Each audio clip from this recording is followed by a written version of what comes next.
The morning mist clung to the windows of Riverside Community Hospital like a gentle shroud, and Martha Collins pulled her worn cardigan tighter as she pushed her cleaning cart down the long corridor.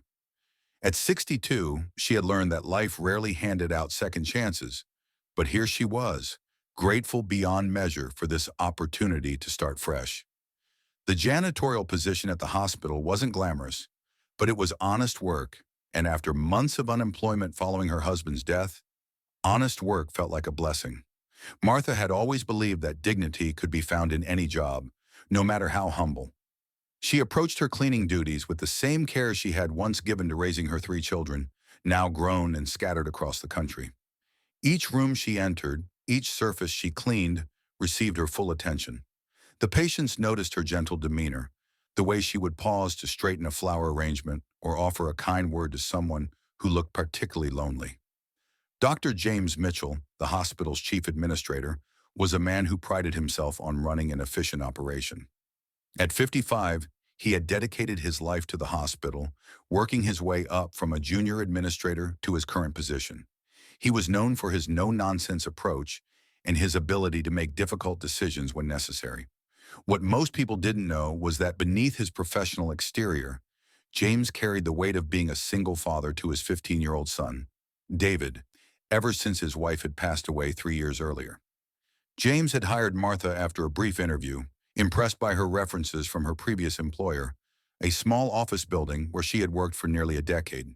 He appreciated employees who understood the importance of reliability and discretion, especially in a hospital setting where privacy and trust were paramount. Martha seemed to embody both qualities, and her gentle manner reminded him of his late mother, who had worked as a nurse's aide for most of her life. For the first few months, Martha proved to be everything James had hoped for in an employee. She arrived early, stayed late when needed, and never complained about the demanding nature of her work. The nursing staff grew fond of her, and several patients specifically requested that she be the one to clean their rooms. Martha took pride in these small acknowledgments, feeling useful and valued in a way she hadn't experienced since her husband's illness had forced her to leave her previous job to care for him. But life has a way of testing us when we least expect it, and Martha's test came in the form of her elderly mother, Rose, who lived alone in a small apartment across town. Rose had been Martha's anchor through all of life's storms, the woman who had taught her that kindness was never wasted and that hard work was its own reward. When Rose suffered a stroke on a busy Tuesday morning, Martha received the call while she was cleaning the pediatric ward. Without hesitation, Martha dropped everything and rushed to her mother's side. She spent the next 3 days at Rose's bedside in the intensive care unit, holding her hand, whispering prayers, and refusing to leave even when the nurses suggested she go home to rest. Martha called the hospital to explain her absence, leaving detailed messages for James.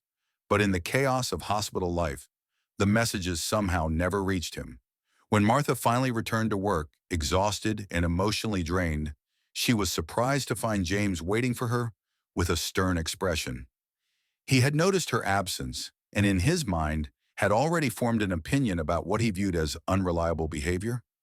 James had always struggled with empathy, a trait that had served him well in making difficult administrative decisions, but often left him blind to the human stories behind his employees' actions.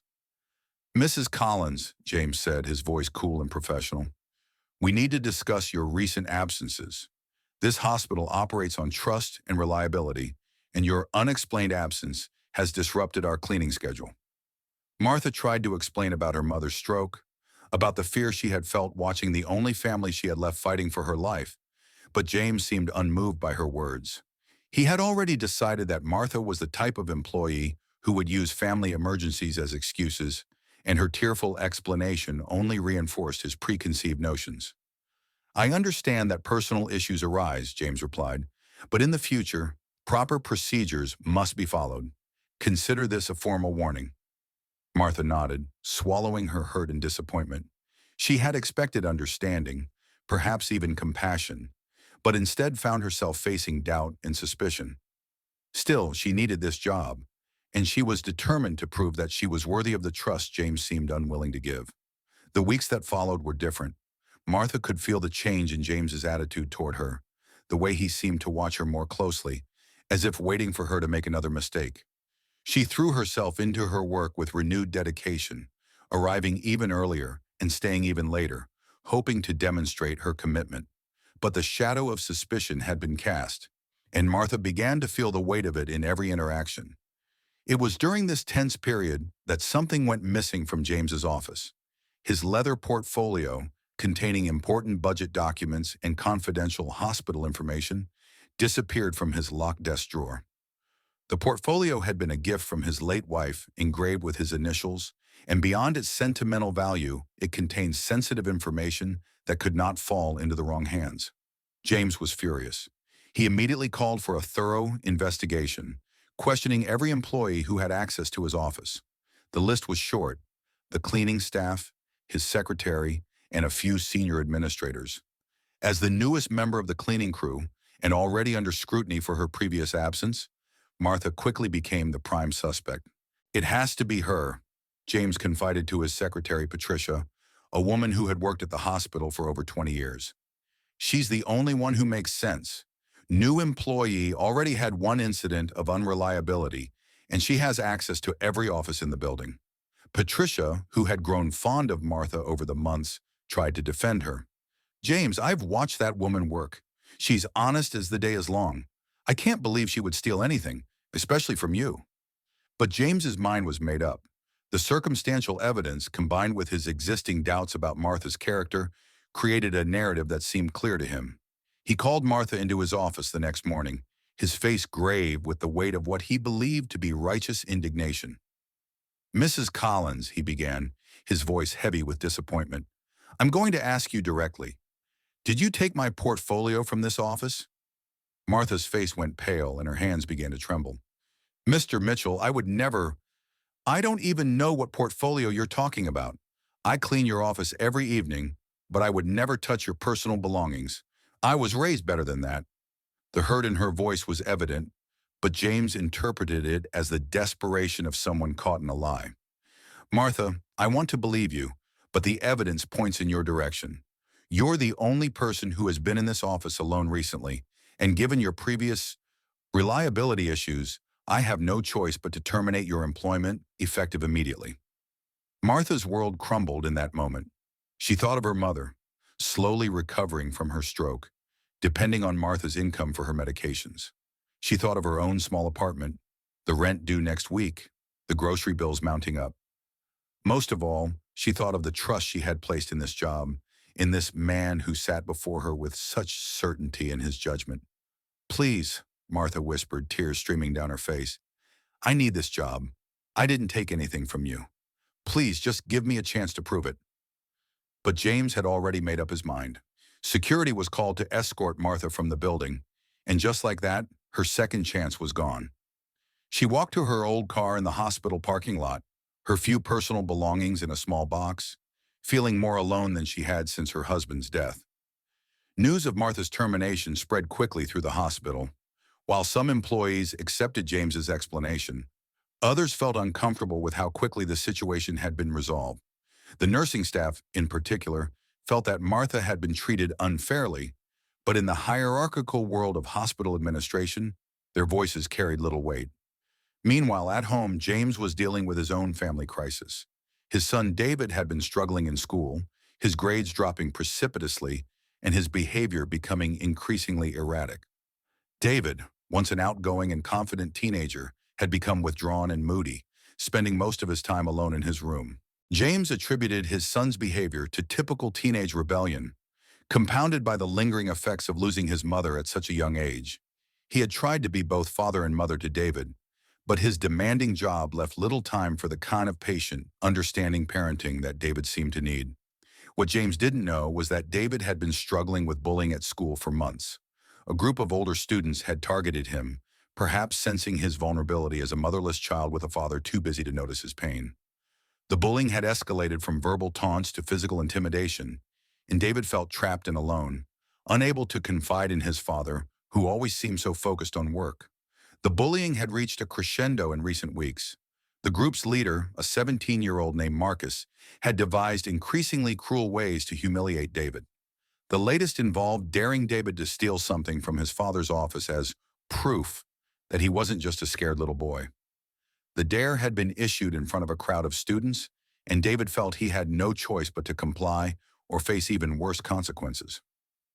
On the day the portfolio went missing, David had used his father's spare key to enter the office after hours. His hands had shaken as he opened the desk drawer, and he had grabbed the first thing he saw, the leather portfolio that his father treasured.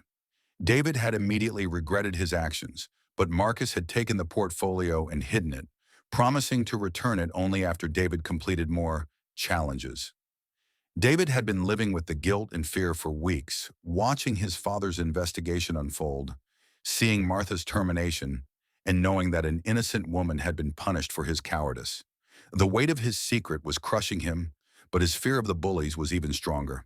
The breaking point came when Marcus and his friends cornered David in an abandoned section of the school building. They had grown bored with their psychological torture and decided to escalate to physical violence. David was pushed down a flight of stairs, his arm breaking when he hit the concrete floor at the bottom. The bullies fled, leaving David bleeding and alone. David was rushed to the hospital where his father worked, the same hospital where Martha had cleaned floors and touched lives with her quiet kindness. As James sat beside his son's hospital bed, watching David sleep fitfully under the influence of pain medication, he felt a profound sense of failure as a father. How had he not noticed his son's pain? How had he been so blind to what was happening in David's life? When David finally woke up, James was there, holding his hand and looking at him with eyes full of love and concern. For the first time in months, David felt safe enough to speak the truth. "Dad," David whispered, his voice hoarse from crying, "I need to tell you something. It's about Mrs. Collins, the cleaning lady you fired." James's blood ran cold. "What about her, son?" David's story poured out in a rush of tears and guilt. He told his father about the bullying, about the escalating dares, about the terrible night when he had stolen the portfolio from his father's desk. He explained how Martha had discovered him in the office that night, crying and desperate, and how she had tried to comfort him without asking too many questions. "She saw me coming out of your office," David sobbed, "and she could tell something was wrong. She asked if I was okay, and I couldn't tell her the truth. But she was kind to me, Dad. She offered to call you to help me, but I begged her not to. I was so scared of what Marcus would do if he found out I told anyone." James felt the world spinning around him as the full impact of his son's words hit him. Martha hadn't stolen anything. She had been protecting his son, keeping David's secret even when it cost her everything.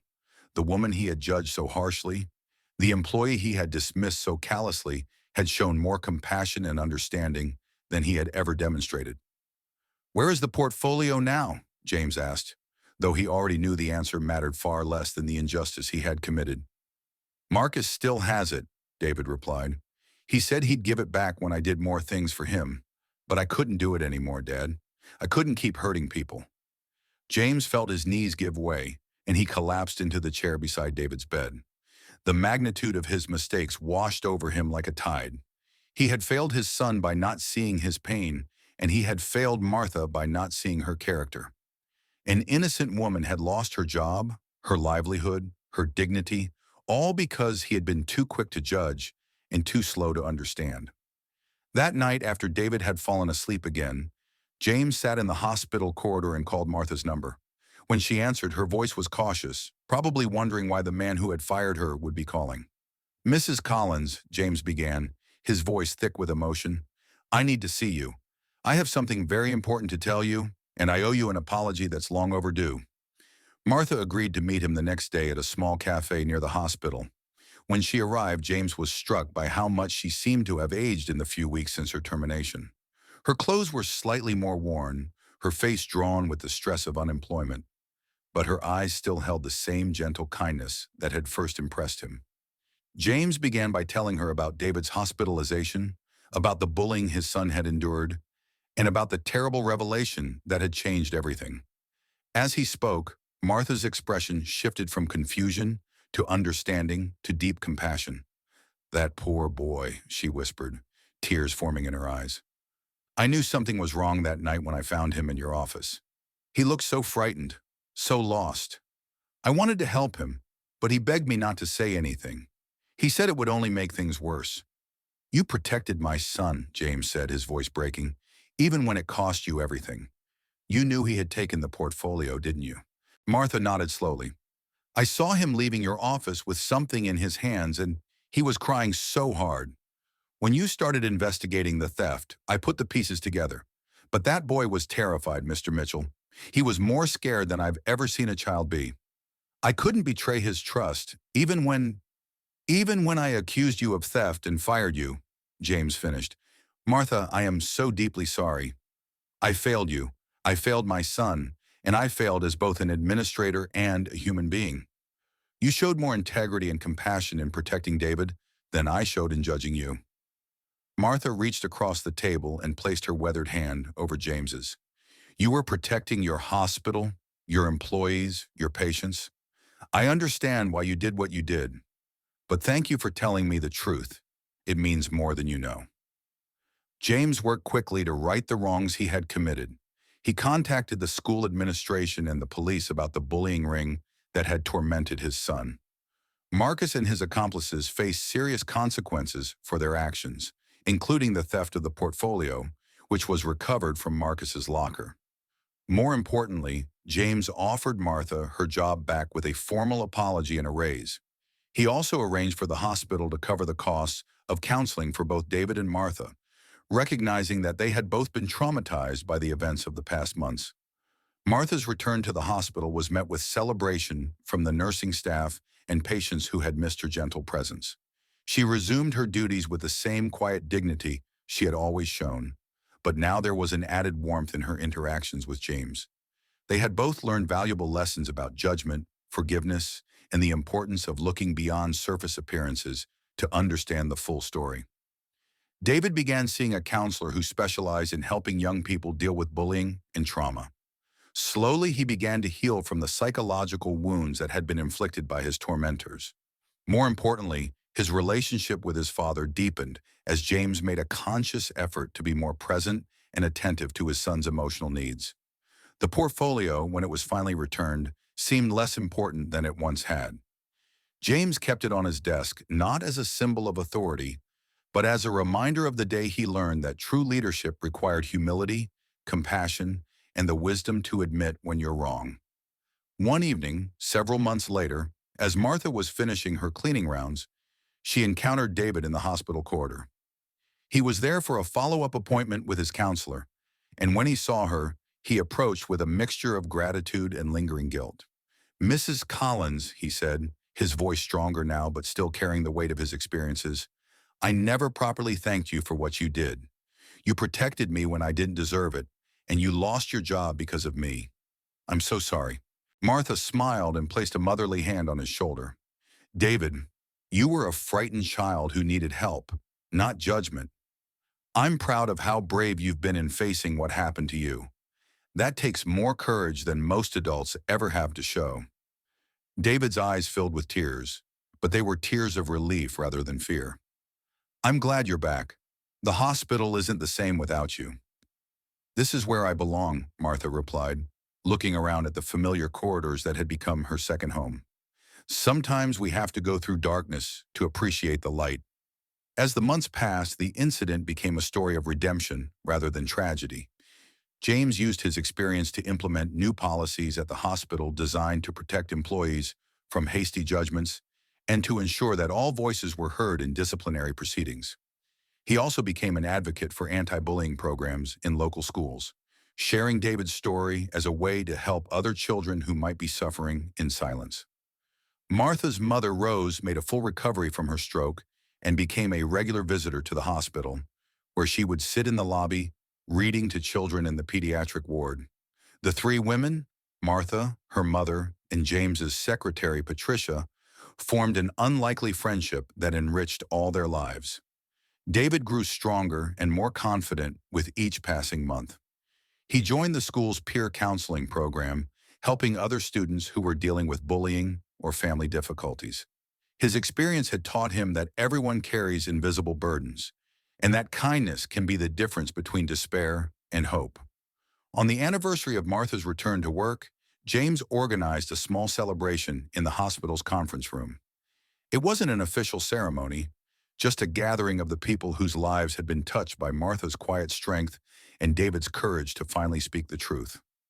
As Martha looked around the room at the faces of people who had become her extended family, she thought about the journey that had brought them all together.